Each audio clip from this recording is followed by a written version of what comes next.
on va relire cette parabole qu'on avait étudiée dimanche passé. Et je vous avais annoncé que c'était en 2 parties. Et on avait étudié la plus sympa la dernière fois. Donc on va la lire puisque on va plus étudier les 6 derniers versets. Et donc je vous invite à lire avec moi dans Matthieu 25 et au verset 14. Matthieu 25, 14. Ce sera en effet pareil au cas d'un homme qui, partant pour un voyage, appela ses serviteurs et leur remit ses biens. Il donna 5 sacs d'argent à l'un, donc on avait dit que c'était des talents. Ça correspondait à 20 ans de salaire, un seul talent, donc là 5 talents. 2 à l'autre et 1 au troisième, à chacun selon sa capacité. Puis il partit aussitôt. Celui qui avait reçu les 5 talents s'en alla travailler avec eux et il gagna 5 autres talents. De même, celui qui avait reçu les 2 talents en gagna 2 autres. Celui qui n'en avait reçu qu'un alla creuser un trou dans la terre et cacha l'argent de son maître. Longtemps après, le maître de ses serviteurs revint et leur fit rendre des comptes. Celui qui avait reçu les 5 sacs d'argent s'approcha et apporta 5 autres et dit « Seigneur, tu m'as remis ces 5 sacs d'argent, ces 5 talents, et voici 5 autres que j'ai gagnés. » Son maître lui dit « C'est bien, bon et fidèle serviteur, tu as été fidèle en peu de choses, je te confierai beaucoup. Viens partager la joie de ton maître. » Celui qui avait reçu les 2 sacs d'argent s'approcha aussi et dit « Seigneur, tu m'as remis 2 sacs d'argent, et voici 2 autres que j'ai gagnés. » Son maître lui dit « C'est bien, bon et fidèle serviteur, tu as été fidèle en peu de choses, je te confierai beaucoup, viens partager la joie de ton maître. » Et au verset 24, la partie que l'on va étudier aujourd'hui.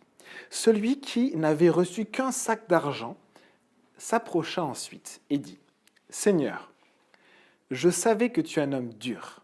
Tu moissonnes où tu n'as pas semé, et tu récoltes où tu n'as pas planté. » Littéralement, tu amasses où tu n'as pas vanné. « J'ai eu peur et je suis allé cacher ton sac d'argent dans la terre. Le voici, prends ce qui est à toi. » Son maître lui répondit « Serviteur mauvais et paresseux. Tu savais que je moissonne où je n'ai pas semé et que je récolte où je n'ai pas planté. Il te fallait donc remettre mon argent au banquier et à mon retour, j'aurais retiré ce qui est à moi, avec un intérêt. Prenez-lui donc le sac d'argent et donnez-le à celui qui a les 10 sacs d'argent. En effet, on donnera à celui qui a, et il sera dans l'abondance. Mais à celui qui n'a pas, on enlèvera même ce qu'il a. Quant au serviteur inutile, jetez-le dans les ténèbres extérieures. C'est là qu'il y aura des pleurs et des grincements de dents. Prions. Seigneur Jésus, on te remercie pour ta parole et on te demande, Saint-Esprit, de nous éclairer, de nous remplir de toi. Et on a envie d'être nourri, on a envie, Seigneur, d'apprendre de toi, on a envie de grandir en toi et ça, c'est juste ton œuvre dans nos cœurs. Et on s'en remet à toi, que tu puisses nous accompagner. Merci Jésus. Amen. On avait étudié dimanche passé la première partie de cette parabole et on avait vu qu'il y avait des serviteurs qui étaient tout heureux de recevoir du maître. On avait vu aussi que le maître n'était pas chiche, qu'il était généreux. Il n'avait pas remis des petites choses, il avait remis 20 années de salaire à l'un, puis 2 fois plus à l'autre, et puis 5 fois plus à l'autre. Et puis on avait vu que le maître, il était parti aussitôt. Et en fait, cette parabole nous parle aussi de ce que vont vivre les disciples. Jésus va partir. Là, Jésus est avec ses disciples et on avait vu dimanche dernier que Jésus va l'annoncer dans l'évangile de Jean notamment, qu'il va partir. Et ses disciples vont être pleins de tristesse. Qu'est-ce qu'on va faire sans Jésus? Mais Jésus dit, si je pars, je vous enverrai le Consolateur, le Saint-Esprit. Donc Dieu s'en va, mais il remet dans les mains de ses serviteurs ses biens. C'est bien. Et on avait dit, mais comment on fait pour travailler? Comment on fait pour œuvrer, pour faire fructifier ces 5 talents, 5 autres, ces 2 talents, 2 autres? Comment on fait? Et on avait vu que la première parole de Jésus à ses disciples, dans le comment on fait, c'était « Attends. Attends ce que le Père a promis. » Et les disciples ont dû attendre, ils ont dû accepter d'attendre. Ils ont dû accepter de se reposer, ils ont dû accepter d'attendre ce que Dieu avait promis. Et Dieu va remplir les disciples de son Esprit Saint. Et après, quand ils vont recevoir ces biens, eh bien, ils vont se mettre au travail, naturellement. Et l'un va porter 5 autres talents, l'autre 2 autres. Et on voit ces serviteurs qui vont juste servir et Dieu va produire. Et quand on dit aux apôtres. Mais d'où sort cette puissance, ce charisme peut-être, ou ces prédications incroyables, ces gens qui se convertissent, et puis ces miracles? Et ils disent, mais ça ne vient pas de nous. Ça ne vient pas de nous. C'est Dieu, c'est le Saint-Esprit. C'est Dieu qui produit. Donc on avait vu que Dieu nous disait d'attendre, de recevoir ce qui vient de lui. Et après, de faire fructifier, mais c'est Dieu qui produit. Et maintenant, on arrive sur cette dernière partie de la parabole. Verset 24, on a un troisième serviteur qui ne réagit pas comme les autres. Et on voit, et on le sait, il a une attitude négative. Et on se souvient que Jésus nous dit, le royaume des cieux, le royaume de Dieu ressemble à cela. Et il parle en premier à ses disciples, puisque c'est un moment particulier où il n'y a que Jésus et ses disciples, mais il dit, mais le royaume de Dieu ressemble à cela. Ressemble à des serviteurs qui ont une bonne attitude, mais aussi à un serviteur qui a une mauvaise attitude. On lit, celui qui n'avait reçu qu'un talent, qu'un sac d'argent, seulement 20 années de salaire, s'approcha ensuite et dit, « Seigneur, je savais que tu es un homme dur. » C'est étrange. Tu moissonnes où tu n'as pas semé, et je prends une autre traduction plus littérale, tu amasses où tu n'as pas vanné. Vanner, c'est un terme agricole. J'ai eu peur, c'est encore étrange, il a eu peur du maître. J'ai eu peur, et je suis allé cacher ton talent dans la terre. Voici, prends ce qui est à toi.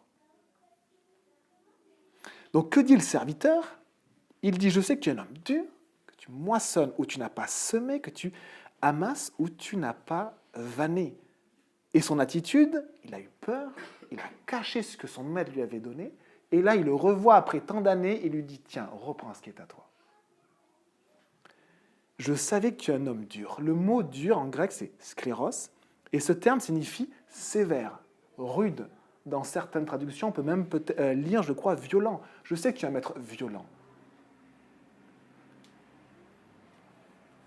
Et le serviteur, après tant de temps, dans le royaume de son maître, eh bien, ce qu'il y a dans son cœur, c'est qu'il pense que le maître est un maître dur, sévère, cruel, violent.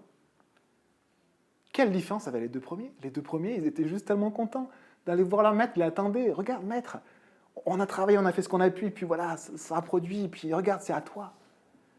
Et cet autre, quelle différence? Tu es dur, je sais que tu es dur, tu es violent. Ce qui est sûr, la première chose que l'on peut voir, c'est que les deux premiers serviteurs n'avaient pas la même relation et la même connaissance que leur maître. Impossible. On voit les attitudes sont tellement différentes. Comment on peut être si différent? Comment on peut réagir? Un, tellement heureux, l'autre, tellement plein d'accusations. Et on va voir que les accusations sont lourdes de sens. Elles sont très très dures. Elles sont vraiment importantes.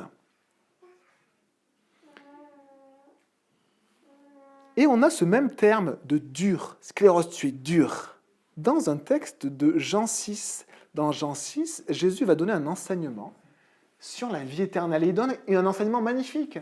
Il dit à ceux qui l'entourent comment avoir la vie éternelle. Est-ce que vous voulez avoir la vie éternelle? Jésus dit comment l'avoir. Et qu'est-ce qu'il dit? Il dit de croire en lui. Celui qui croit en moi a la vie éternelle. Et dans son enseignement, il va parler de choses que les gens ne vont pas du tout comprendre. Il va parler de manger sa chair, de boire son sang, et les gens vont se dire, mais est-ce qu'il est cannibale? Qu'est-ce que c'est que cette histoire? C'est dégoûtant. Et ils vont dire, après l'avoir entendu, beaucoup de ses disciples dire, cette parole est dure, scléros, comme tu es dur, violent. Et ça veut aussi dire, scléros, ça veut aussi dire intolérable, insoutenable. Qui peut l'écouter? Et cette parole encore de Jésus provoque une autre foi dans les disciples, c'est les disciples, du rejet, du dégoût et de la colère. On a un peu la même chose dans le cœur de ce serviteur. Après tant d'années dans le royaume de son maître, à avoir bénéficié de tout ce que son maître lui a donné et lui a confié, eh bien, il a du rejet envers le maître, de l'opposition, et il a de la colère. Il accuse le maître. Tu moissonnes là où tu n'as pas semé. Tu ramasses ce que tu n'as pas vanné.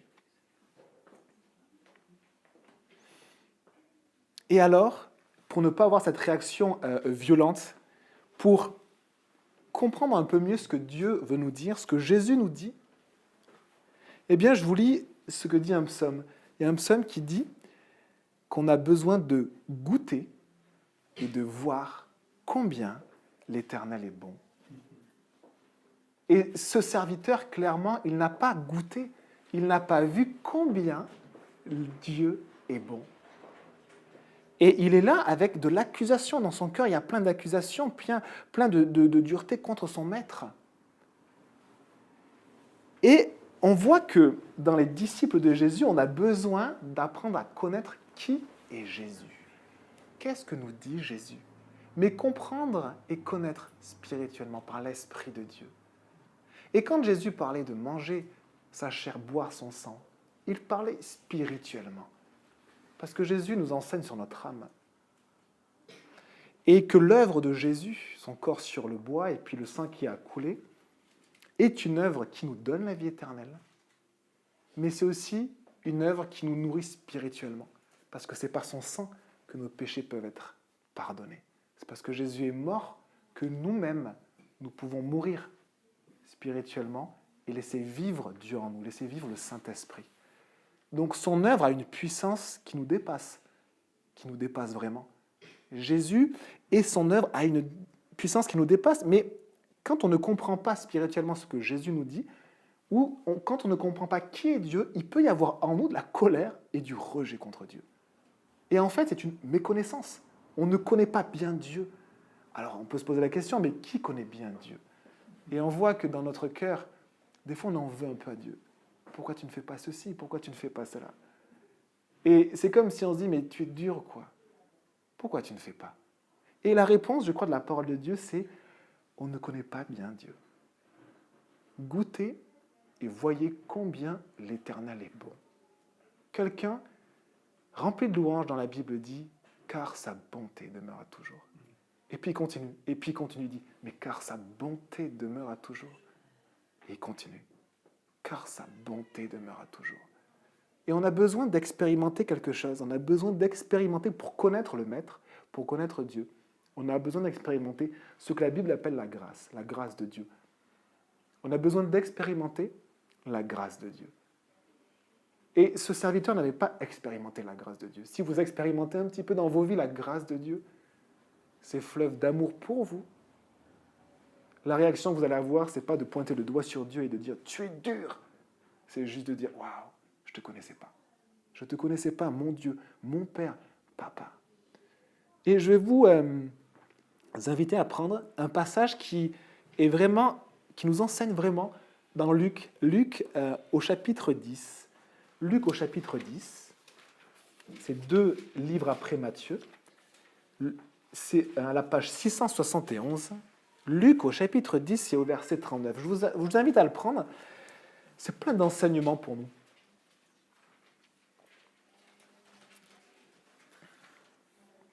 Cette chose tellement nécessaire d'expérimenter la grâce de Dieu dans nos vies. Donc à partir du verset 39, on parle d'une Marthe et d'une Marie qui étaient des amis de Jésus avec Lazare. 3 frères et sœurs qui vivaient dans la même maison et ils avaient l'habitude d'accueillir Jésus chez eux. Je ne sais pas si vous avez l'habitude d'accueillir souvent Jésus, mais eux, ils avaient l'habitude d'accueillir souvent Jésus chez eux. Et ils étaient heureux. Mais en plus, quand Jésus venait, je pense qu'il venait rarement seul. Il était tellement suivi par tellement de gens que bon, fallait prévoir aussi, il y avait du boulot. Et regardez au verset 39, Marthe avait une sœur appelée Marie qui s'assit aux pieds de Jésus. Et elle écoutait ce qu'il disait. Et il y avait du boulot, pourtant, il y avait du boulot. Verset 40, Marthe était affairée aux nombreuses tâches du service. Elle survint et dit, « Seigneur, cela ne te fait-il rien que ma sœur me laisse seule pour servir? Regarde tout le travail qu'il y a. Dis-lui donc de venir m'aider. » Il y a toujours du boulot, hein. Il y a toujours du travail. Mais regardez ce que Jésus dit. Jésus lui répondit, « Marthe, Marthe, tu t'inquiètes et tu t'agites pour beaucoup de choses, mais une seule est nécessaire. Une seule est nécessaire. Marie a choisi la bonne part, elle ne lui sera pas enlevée. » On a besoin, avant toute chose, d'expérimenter la grâce de Dieu. Et ce qui est bizarre, c'est que pour expérimenter la grâce de Dieu, il faut accepter d'être assis sur sa chaise. C'est étrange, hein? Accepter de se reposer, d'apprendre à se reposer en Dieu. Accepter de faire le silence avec toute la tempête de nos pensées, de nos projets, de ce qu'on veut, et juste d'accepter de passer des moments devant Dieu, se reposer en Dieu. Et c'est la première étape. Si vous ne vivez pas cette étape, vous ne pourrez pas servir par le Saint-Esprit. Ce n'est pas possible. Vous pourrez servir, parce qu'il y a du boulot, Marthe servait. Mais Jésus nous invite à quelque chose de plus beau que servir. À servir par le Saint-Esprit. C'est d'une différence tellement grande. Servir ou servir par le Saint-Esprit. Expérimentons la grâce de Dieu au pied de Jésus, comme Marie. Et alors cet homme n'a pas expérimenté la grâce de Dieu dans la parabole de Matthieu 25. Il dit « Je savais que tu es un homme dur ». Celui qui pense que Dieu est dur est sévère. Vous savez comment on appelle Dieu, certains historiens, certains spécialistes? Le Dieu des génocides. Parce que dans l'Ancien Testament, il y a des guerres. Et Dieu a jugé certains peuples. Et celui qui appelle Dieu le Dieu des génocides ne connaît pas Dieu. Ne connaît pas Dieu. Et celui qui pense que Dieu est dur et sévère ne connaît pas Dieu. Parce que Dieu dit, tu aimeras ton prochain. Tu lui donneras ton pain. Parce que toi aussi, tu as été étranger en Égypte. Et donc tu t'occuperas de l'étranger qui viendra sur tes terres. Et donc on voit qu'on peut voir Dieu avec des lunettes différentes. Et qui va nous montrer qui est réellement Dieu? Quand on lit l'Ancien Testament et le Nouveau Testament, comment connaître Dieu un peu mieux? Le Saint-Esprit, il n'y a pas d'autre moyen. En fait, Dieu agit en nous. Mais il y a un élément d'opposition en nous. Et cet élément d'opposition, il est dans ce qu'on appelle notre chair, c'est-à-dire ce que l'on est. Humainement, voilà, on s'oppose à Dieu comme ce serviteur, vous savez, et puis on est un peu dur quand Dieu agit en nous. Et on fait un peu comme ce serviteur, on rejette ce que Dieu veut nous donner. On le rejette, on le met en terre. Et ce serviteur dit ceci, il dit, tu moissonnes où tu n'as pas semé et tu amasses où tu n'as pas vanné. Alors on va étudier un peu cette accusation. On se rappelle les étapes des moissons au temps de Jésus. Donc on imagine le blé mûr, il fallait le moissonner. Donc plein de serviteurs, hein, et il n'y avait pas de machine à l'époque. Des faucilles, peut-être d'autres outils, et puis on fauche le blé. Et on fait des tas de blé ou on fait des gerbes de blé.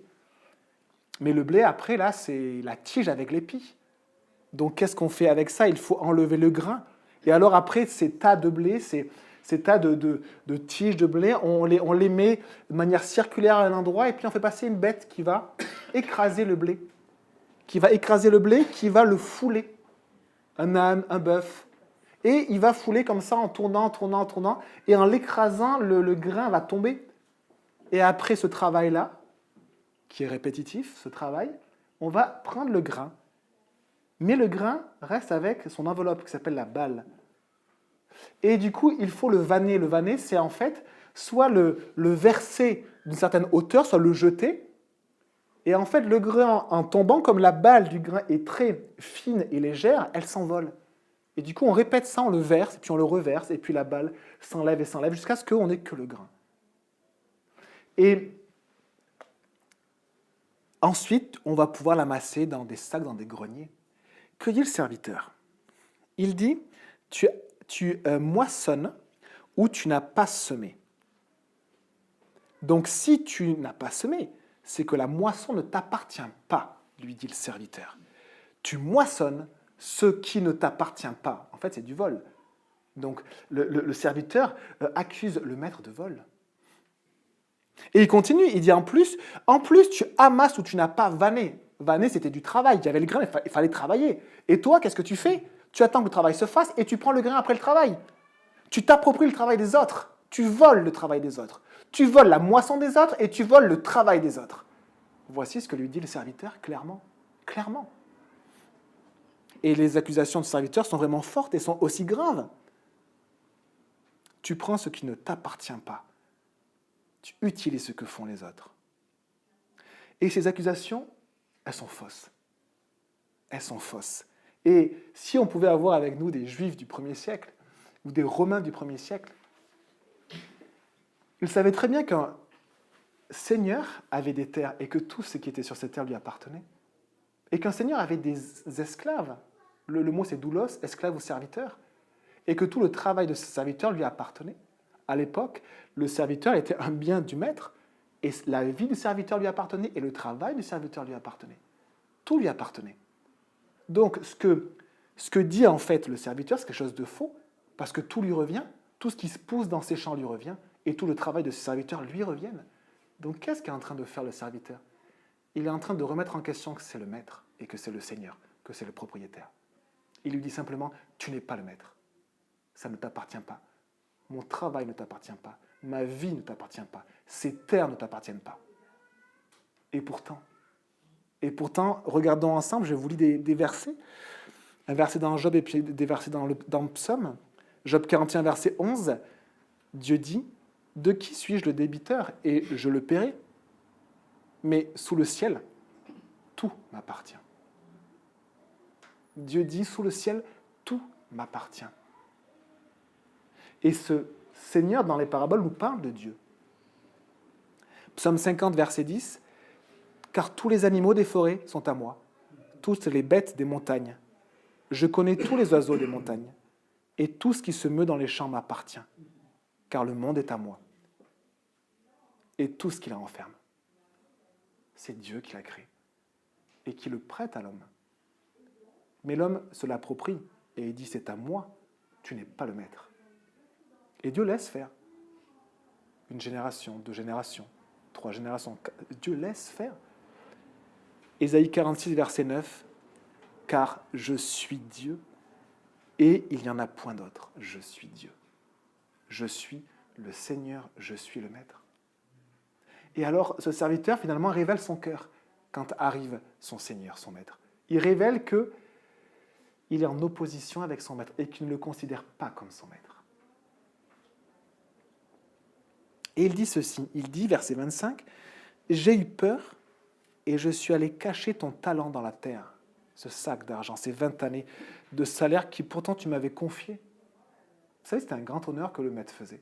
C'est une grande confiance. En fait, le maître n'agit pas envers ses serviteurs comme avec des esclaves, vu tout ce qu'il leur confie et vu la confiance qu'il leur donne. Il agit envers ses serviteurs comme on agit avec des fils. Il leur donne la confiance qu'il a envers des fils. À qui confie-t-on des sommes aussi grandes? Ce serviteur ne veut pas travailler pour son maître. Et pourtant, il l'appelle Seigneur. Il dit, Seigneur, je sais que tu es un homme dur, mais il ne le considère pas comme Seigneur. Il s'oppose à lui. Il le rejette ouvertement et il l'accuse. Il refuse ce qui vient de lui. Il ne veut pas avoir de lien avec son maître.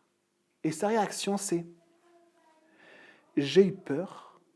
Je suis allé cacher ton talent dans la terre. » Peur de Dieu. Peur de Dieu. Peut-on avoir peur de Dieu? Oui. Peur de son maître. Comment est-ce possible de rejeter celui qui donne? Dieu nous donne la vie. Dieu nous donne tout ce que l'on a. Tout ce que l'on a vient de sa main. Et on peut avoir peur de Dieu. Peur de celui qui nous donne la vie, la respiration et l'être. Paul dit, c'est lui qui nous donne le mouvement, la respiration et l'être. Il nous a donné la vie. Il nous a donné une vie, il nous a donné cette planète, il nous a donné un endroit pour vivre, il nous a donné une famille. Eh bien, la raison est toute simple. Comment on peut avoir peur de Dieu? La raison, la Bible nous le dit, c'est très simple, c'est un mot, c'est le péché. Le péché. S'opposer à son maître, à son Dieu, remettre en question ce qu'il nous a dit, c'est le péché et c'est la conséquence du péché. Et le premier pas du péché, la petite racine, c'est de ne pas accepter que Dieu soit mon maître. Dieu n'est pas mon maître. Moi, je suis le maître de ma vie. Et c'est la première racine par laquelle le péché est entré dans le monde. Et par le péché, la mort. Et par le péché, la souffrance et les maladies. La douleur. Et la racine, c'est je suis le maître. Dieu n'est pas mon maître. Et le péché, mes frères et sœurs, nous empêche de voir Dieu tel qu'il est. Le péché, c'est mettre des lunettes à verre déformants. Vous voyez n'importe quoi. et vous croyez à ce que vous voyez. Et vous croyez à ce que vous voyez. Et vous dites à tout le monde ce que vous voyez. Et le péché nous déforme notre vue. On ne voit plus comme ce qui est. Et on est même amené à accuser Dieu et même à avoir peur de sa présence, peur de Dieu. J'ai eu peur et je suis allé cacher ton talent dans la terre. J'ai caché ton talent. Caché, c'est un mot avec deux parties. Il y a le mot caché et devant, il y a un petit préfixe. Il y a un petit mot qui veut dire mettre dehors, éloigner, repousser, s'opposer. Dans le Nouveau Testament, des fois, on cache un bien et c'est positif. Par exemple, c'était une manière de préserver un bien, on le cachait sous la terre. Et d'ailleurs, il y a une parabole où quelqu'un creuse dans la terre et puis découvre un trésor, parce que c'était des fois la manière de préserver un trésor. Mais là, ce n'est pas le même mot. Ou plutôt, c'est le même mot avec ce petit préfixe qui dit cacher, mais pour mettre loin de moi. Cacher pour repousser, cacher pour rejeter. Et voilà ce qu'il dit, je suis allé cacher ton talent dans la terre. Est-ce que c'est possible de rejeter loin de nous et de l'enfouir loin de nous ce que Dieu veut nous donner? Et même Dieu, est-ce que c'est possible de rejeter Dieu à ce point, de vouloir l'enfouir et ne rien avoir à faire avec lui? Et donc c'est le sens de faire disparaître quelque chose. Et ce serviteur éloigne et repousse ce qui vient de son maître. Et le péché fait également cela dans notre vie. On repousse ce qui vient de Dieu, on veut se cacher de Dieu et on l'évite. Et les conséquences du péché, d'avoir peur de Dieu, de cacher, de rejeter, de s'opposer, on les voit au tout début dans la Genèse, quand le péché est rentré dans le monde. Et je vous invite à prendre Genèse 3. Et on va voir ensemble ce moment où le premier homme, Adam, que Dieu a créé, la première femme, Ève, que Dieu a créée, vont être atteints par ce péché-là. Donc Genèse, c'est le premier livre de la Bible.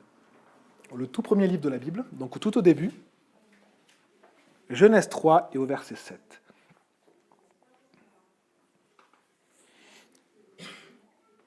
Dieu a donné tellement de choses à Adam et Ève. Adam avait la responsabilité du jardin. Ève était une aide pour Adam.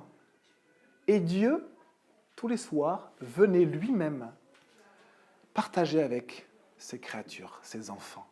Il venait lui-même dans le jardin. Et il pouvait avoir des douces communications, un homme et une femme, avec leur Dieu. Et puis, le diable se met dans un serpent. Et le serpent parle à la femme. Quoi? Dieu a dit. Et la femme dit oui. Dieu a dit, vous pouvez manger de tout ce qu'il y a, Dieu nous a donné tout, mais par contre ça, il nous a dit de ne pas en manger parce que c'est un péché, parce qu'il nous a dit de ne pas le faire. Et le serpent va lui dire, mais non, c'est faux. Si vous en mangez, vous allez devenir comme Dieu. Et pourquoi Ève et Adam ont mangé ce fruit? Parce qu'ils ont cru qu'ils allaient devenir comme Dieu, parce qu'ils ont voulu devenir comme Dieu. Et la racine du péché, c'est Dieu n'est pas mon maître. Je suis mon propre maître. Et c'est un problème de soumission. Ça s'appelle la soumission. Soumission. Accepter d'être sous. Que Dieu soit au-dessus. Et que ce soit lui qui parle et moi qui écoute. Lui qui demande et moi qui fais soumission. Et on voit au verset 7. Donc, Adam, on voit qu'il était à côté de la femme, donc il n'a pas protégé sa femme. On voit que Ève a pris le fruit, après qu'il l'a donné à son mari, les deux ont mangé. Et au verset 7, leurs yeux à tous les deux s'ouvrirent, et ils prirent conscience qu'ils étaient nus. Ils attachèrent des feuilles de figuier ensemble et s'en firent des ceintures. Quand ils entendirent la voix de l'Éternel Dieu en train de parcourir le jardin vers le soir, l'homme et sa femme se cachèrent. Ils se cachèrent loin de l'Éternel, loin de l'Éternel Dieu, au milieu des arbres du jardin. Cependant, l'Éternel Dieu appela l'homme et lui dit, « Où es-tu, Adam? Où es-tu? Pourquoi tu te caches? Pourquoi tu te caches de moi? Alors que ça faisait tellement de temps que je venais et qu'on pouvait discuter, partager. » Il répondit, « J'ai entendu ta voix dans le jardin et j'ai eu peur. » j'ai eu peur parce que j'étais nu. Alors je me suis caché. L'Éternel Dieu dit, qui t'a révélé que tu étais nu? Est-ce que tu as mangé du fruit de l'arbre dont je t'avais interdit de manger? Et l'homme répondit, et là on voit toutes les conséquences du péché. Vous voyez, cette chose insupportable que nous apporte le péché, c'est d'être éclairé par Dieu. On ne veut plus être éclairé par Dieu. On ne veut plus la présence de Dieu. Et du coup, parce que, en fait, Dieu nous éclaire tel qu'on est, et on est nu. Et on est honteux. Et à l'intérieur de nous, il y a une part de honte qu'on essaie de cacher. Alors on met des masques, on met quelque chose au-dessus, et on présente ça devant Dieu, on présente ça devant les autres. Mais à l'intérieur, notre âme, elle est nue. Il y a une partie honteuse. Et on cache ceci. Et après on voit, vous avez vu, ils se cachent, ils fuient. Loin de Dieu, ils n'avaient jamais fait ça. Quelle différence de comportement entre avant le péché et après, quelle différence. Et ils ont peur de Dieu. Est-ce que vous pouvez fermer la porte? Je pense qu'elle est mal fermée. Et après, il y avait, on voit aussi, qui se cache. Alors je me suis caché. Je me suis caché. On se cache de Dieu. Et on voit au verset 12 une autre conséquence du péché. Accuser Dieu et accuser les autres. En 2 phrases, vous avez au moins 3 accusations. L'homme répondit, c'est la femme que tu as mise à mes côtés. En 4 mots, il a déjà accusé 2 personnes. Il a accusé sa femme, alors qu'il était responsable du jardin, alors qu'il était sûrement à côté, et qu'il n'a pas protégé sa femme, et qu'il aurait dû intervenir. Il n'est pas intervenu. Et il dit, c'est la femme que toi, tu es un homme dur. Et on voit le péché qui agit en nous, et on pointe du doigt, alors qu'en fait, le problème n'est pas là, le problème n'est pas sur le bout de mon doigt, le problème est dans mon cœur. Le problème est dans mon cœur, et on ne veut pas qu'on me regarde, parce qu'on est nu, et on est honteux. Et l'Éternel Dieu dit à la femme, pourquoi tu fais cela? Et rebelote. La femme répondit, le serpent m'a trompé, j'en ai mangé. Et le péché entraîne les choses qu'on vient de voir. Nous ne voulons pas que Dieu nous éclaire, qu'il dévoile ce que nous sommes. Nous cachons notre nudité. Le péché nous rend faibles. Et Jésus l'a répété, la chair est faible. L'humain, quand il naît, il est déformé par le péché. Donc il peut faire peut-être des choses extraordinaires, parce que Dieu a donné un cerveau extraordinaire, il a donné des bras, des jambes, une intelligence, une créativité. Mais on est faible. On est faible. Et au lieu d'avouer notre faiblesse à Dieu, nous nous cachons de lui. Nous nous éloignons de lui. Non, nous ne sommes pas faibles. Je suis le maître de ma vie. J'ai eu peur et je suis allé cacher ton talent dans la terre. Et nous accusons. Nous accusons. Voici, prends ce qui est à toi. Je ne veux rien avoir à faire avec toi, je continue dans Matthieu 25. Reste loin de moi et reprends ce qui est à toi. Le serviteur veut s'affranchir de son maître. Il veut être libre, il ne veut rien avoir à faire avec Dieu. Il ne le considère pas comme le propriétaire, pas comme le seigneur. Il se considère comme son égal. Parce que quand tu lui parles de la moisson, il dit, mais c'est à moi de prendre ce que moi j'ai semé. Mais non, ça ne t'appartient pas. Et il se considère comme l'égal de Dieu. Et je ne sais pas si vous le réalisez, mais nous, les hommes, se considèrent comme l'égal de Dieu.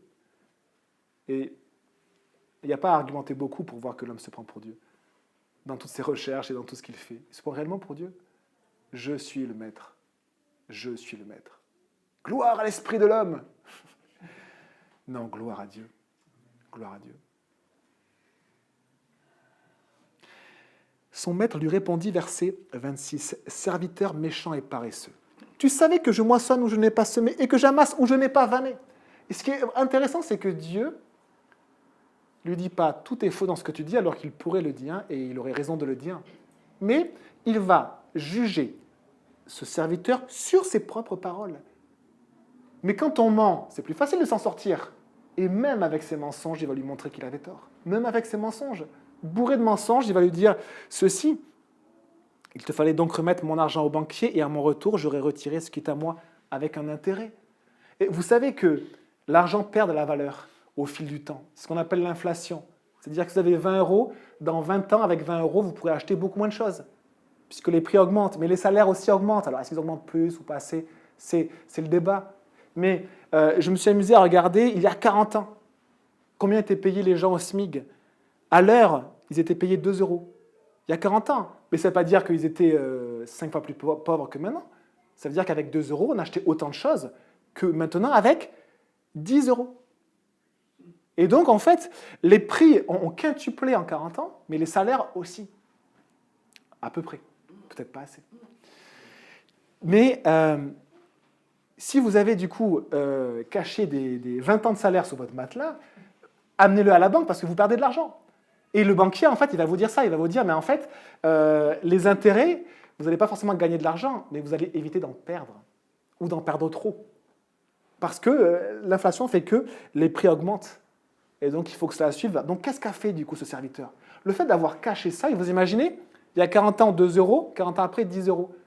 Donc, il est possible que cet homme-là, toute sa vie, en fait, ait diminué par 5 la valeur de ce que le maître lui avait dit. Parce qu'il n'a rien fait, il a méprisé cela. Et le maître lui dit, mais tu aurais au moins dû le mettre à la banque, ça te coûtait quoi? Et pourquoi il ne l'a pas fait? Par mépris et par orgueil. Par mépris. Et alors le maître lui dit, serviteur méchant et paresseux, tu savais que je moissonne où je n'ai pas semé et que j'amasse où je n'ai pas vanné. Le maître dit au serviteur et révèle au serviteur son cœur. Et on n'aime pas du tout quand Dieu met des mots sur ce que l'on est. On n'aime pas du tout. Et du coup, ce qu'il est et parfois ce que nous sommes, il dit, mais serviteur méchant et paresseux.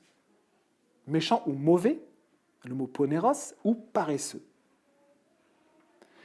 Et là, on voit la nature de l'homme. La nature de l'homme, elle est apte à être méchante et à être mauvaise, à faire le mal. On n'aime pas ça parce que mes collègues vont me dire l'inverse. Ils vont me présenter une image de l'homme, je suis désolé, mais qui est complètement déformée par d'autres vers qui déforment la réalité. Et si l'homme était bon, eh bien, on le saurait. Ça fait quand même plusieurs milliers d'années qu'on est sur Terre. Et on aurait réglé quand même quelques histoires d'inégalité, de guerre, etc.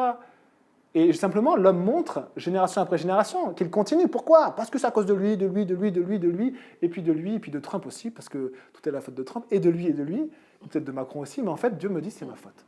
Et Dieu me dit, mais en fait, le problème dans la vie ne commence pas envers ce qui est extérieur, mais il commence dans ton cœur. Le problème de l'humanité, c'est ton cœur, c'est mon cœur. Et le maître nous dit que nous avons une nature mauvaise et paresseuse. Nous ne voulons pas travailler, ou pas travailler pour Dieu. Peut-être que nous ne voulons juste pas travailler, ou peut-être que nous voulons travailler juste pour nous-mêmes. Paresseux. Parce qu'un serviteur travaille pour son maître. Et nous avons tous une nature mauvaise et paresseuse, et c'est pour cela que Jésus est mort. C'est pour cela que Jésus est mort. Je ne sais pas si vous connaissez Brian Welch, c'est le leader d'un groupe de métal qui s'appelle Korn. C'est pas du métal chrétien, d'accord? Je vous l'annonce, je vous préviens si vous écoutez. C'est pas du métal chrétien. Il est tatoué de partout, tête de mort, etc. Génial. Et ce gars, en fait, a donné sa vie à Jésus. Et en fait, il a exprimé son combat pendant des années comme ceci. Il était dans plein d'addictions. Je crois qu'il a vécu le suicide de sa femme et plein de choses terribles. Et il dit ceci. Il dit, j'étais comme dans une prison, comme dans une cage. Et il dit ceci qui est vraiment intéressant. Il dit, une partie de moi voulait en sortir de cette prison, mais une partie de moi voulait y rester. Étrange. Et c'est ce qui correspond à notre chair. C'est-à-dire que nous, c'est incroyable. Il y a une partie de nous qui, mais on a beau faire ce que l'on veut, ne veut pas de Dieu, quoi. Ne veut pas de Dieu. Une partie de moi voulait rester dans mes addictions, dans mon péché qui m'entraînait de plus en plus bas. Et une partie de moi voulait en sortir. Et Jésus a pris la partie de lui qui voulait en sortir, il l'a tiré. Et maintenant, il prêche la parole de Dieu. Et il dit, vous savez, Jésus est vivant, il est ressuscité, il est mort pour vos péchés. Bon, il a toujours ses dreads, toujours ses tatouages, et il est né de nouveau. Waouh! Pour dire à quel point notre nature est vraiment contre Dieu. tellement contre Dieu. Et l'homme veut nous mentir, veut dire non, non, l'homme est bon. Et non, non, non, l'homme n'est pas bon. L'homme n'est pas bon. Tu savais que je moissonne où je n'ai pas semé, que j'amasse où je n'ai pas vanné. Le maître juge son serviteur sur ses propres paroles, et même sur ses propres paroles, qui sont pourtant mensongères et fausses, il lui montre qu'il est en tort. Et on lit après au verset 28. Ôtez-lui donc le talent et donnez-le à celui qui a les 10 talents. Le Seigneur applique donc une sentence sur nos actions. Et on avait lu plus haut qu'à un moment donné, le maître revient pour faire les comptes avec ses serviteurs. Parce que Dieu nous confie et nous prête. Et à un moment donné, il nous dira simplement, mais qu'as-tu fait avec ce que je t'ai donné et ce que je t'ai confié? Et la sentence est très simple en fait. En fait, on pourrait dire, waouh, Dieu, c'est vrai, le maître est dur. Mais en fait, qu'est-ce que fait le maître? Il applique la sentence que le serviteur lui-même a prononcée. Qu'est-ce que voulait le serviteur? Il voulait être loin de Dieu, loin de son maître, et n'avoir rien à faire avec ce que Dieu lui avait donné. Qu'est-ce que fait le maître? Il enlève ce qu'il lui a donné. Et au verset 30, on lit « Et le serviteur inutile, jetez-le dans les ténèbres du dehors, là où il y aura des pleurs et des grincements de dents. » Il le jette dans les ténèbres du dehors. On peut se dire « Waouh, quelle violence !» Mais les amis, si vous voulez être loin de Dieu, vous serez forcément dans les ténèbres, parce que la lumière provient de Dieu. Il y a un autre mensonge qui nous fait croire qu'il y a une autre source de lumière pour être éclairé, une autre source de chaleur. Vous savez, quand on enclenche, la lumière est allumée, on enclenche l'interrupteur, il ne faut pas s'étonner que ça n'éclaire plus. Si vous coupez votre chaudière, ne soyez pas étonné qu'il n'y a plus d'eau chaude. Et si vous demandez à Dieu d'être loin de vous, ne vous étonnez pas d'arriver dans les ténèbres. Dans les ténèbres, parce que Dieu, je vous lis ce passage, 1 Jean 1,5, la nouvelle que nous avons apprise de lui et que nous vous annonçons, c'est que Dieu est lumière. Que Dieu est lumière. Venez dans la lumière de Dieu. Non, on veut se cacher de Dieu. On veut se cacher. Venez dans la lumière de Dieu. Et regardez aussi 1 Jean 4, verset 16. Et nous avons connu l'amour que Dieu a pour nous. Et nous y avons cru. Dieu est amour. Mais ce qui est terrible, c'est quand on rejette Dieu, on rejette ce qui vient de lui. On rejette ce qu'il nous donne, on rejette la lumière et on rejette l'amour. Parce que l'amour vient de Dieu. Et la lumière vient de Dieu. Alors on va s'attarder juste sur ce verset 29 et après on aura fini. On finit avec ça, verset 29. Car on donnera à celui qui a et il sera dans l'abondance. Mais à celui qui n'a pas, on ôtera même ce qu'il a. Et on voit que celui qui n'a pas voulu de Dieu, celui qui n'a pas, eh bien en fait, on lui a enlevé même ce qui venait de Dieu. Et les hommes ne réalisent pas qu'ils bénéficient de tellement de choses qui viennent de Dieu et qui appartiennent à Dieu. Et du coup, on lui enlève même. Et il y a cette autre phrase, on donnera à celui qui a et il sera dans l'abondance. Et la vie chrétienne, la vie que Dieu propose aux hommes, quand on accepte juste de se soumettre à la volonté du Maître, que Jésus est mon Seigneur. Et je veux obéir à mon Maître. Juste obéir. Seigneur, qu'est-ce que tu veux que je fasse? Aide-moi à le faire. Parce qu'on a besoin de l'aide de Dieu pour faire ce qu'il nous demande. Eh bien, la vie que Dieu nous propose, c'est un chemin qui monte, où la lumière est croissante de pas en pas.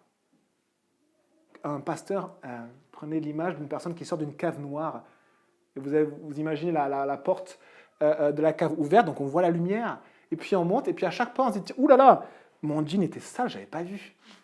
Et puis on continue à monter, on se dit « Ouh là là, j'ai pris des toiles d'araignée là ». Et on continue à monter, je dis « Ouh là, mais moi-même je suis sale ». Et quand on s'approche de la lumière, eh bien, il y a un travail de Dieu en nous. Mais Dieu nous invite à ne plus nous cacher, à sortir de derrière les arbres où on se cachait, et juste de se présenter à Dieu et de dire « Oui, je suis faible et je suis pécheur. Pardonne-moi. » Et Dieu pardonne. Et Dieu pardonne. Et nous amène sur un chemin où il nous donne, et plus on a, et plus on a. Et plus il nous donne. Et on avance, et on peut être émerveillé de la grâce de Dieu, expérimenter la grâce de Dieu jour après jour, expérimenter l'amour de Jésus dans ma vie. Jésus fait toute la différence dans ma vie, parce que c'est mon Seigneur, mon Maître. Et je vous invite à prier. Seigneur Jésus, je te remercie pour ta parole, parce qu'elle est douce, elle est bonne, et des fois elle est dure, Seigneur. Elle est dure parce qu'elle nous remet à notre place, parce qu'elle nous confronte, elle confronte notre être intérieur, elle confronte aussi notre vision que l'on a peut-être depuis des années et qu'on n'a pas envie d'avoir une autre vision que celle qu'on a, Seigneur. On te demande juste que tu nous aides à faire comme cette Marie, une servante de Jésus qui s'asseyait à tes pieds, qui t'écoutait. Et on te demande, Jésus, d'apprendre à faire cela, juste s'asseoir à tes pieds, t'écouter, puis te laisser agir en nous, parce que ton esprit fait une œuvre en nous. Et c'est la seule manière qu'on a de grandir, Seigneur. Merci Jésus. Merci pour ta grâce immense. Merci Seigneur. Amen.